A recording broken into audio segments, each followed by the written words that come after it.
The laughter echoed through the steel walls of the briefing room, sharp, mocking, and cruel. It wasn't the kind of laughter that filled a room with joy, but the kind that cut through dignity like a knife. She stood still, her posture straight, her uniform immaculate, the silver insignia on her chest glinting faintly under the fluorescent lights. Around her, a room full of officers, all older and louder, all certain that she didn't belong. To them, she was just another quota pilot, another symbol of change, not someone who had earned her place. The man who laughed the loudest, a tall colonel with decades of service behind him, pointed toward her badge and smirked as if her presence were a joke. She didn't respond. Years of discipline had taught her that silence could be stronger than words. Yet behind that calm, her heart pounded, not out of fear, but from the flood of memories that had brought her here. Every hour of sweat, every mission that had gone wrong, every time she had been told she couldn't do it because she was too young, too small, or too different. Her path had been carved not by privilege but by pain, the kind that forges steel into something unbreakable. She had once flown through a storm so violent that her aircraft had vanished from radar for 22 minutes. She had brought her crew home when every system had failed. Her call sign was not given. It was earned in fire and chaos.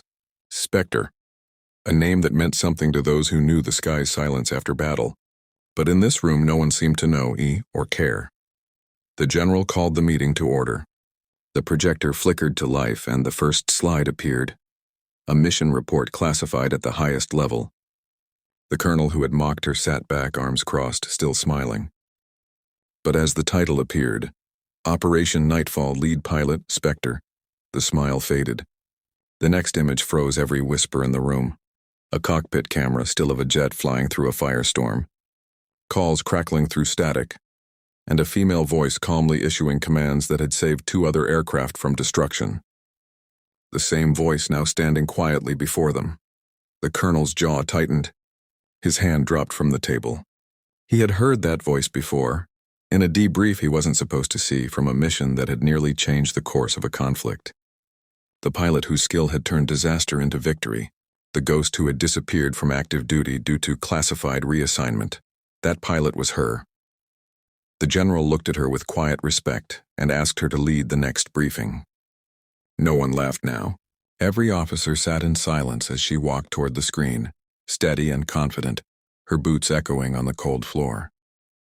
The air shifted, heavy with the realization that they hadn't been mocking a rookie. They had been mocking a legend. She didn't gloat, didn't smirk, didn't even glance at the colonel. She spoke clearly, her tone calm and steady. Every sentence carried weight, not the arrogance of rank but the gravity of experience. When she spoke of loss, her voice softened just enough to remind them that strength wasn't born from pride, but from pain endured and overcome. When she spoke of leadership, she didn't talk about control, but about trust, the trust that had saved her team when the sky had turned against them. As the briefing ended, the room stayed silent for a long time. The colonel stood slowly, his face pale. He saluted her, and this time there was no trace of mockery, only respect. She returned the salute, then turned and walked out into the hangar.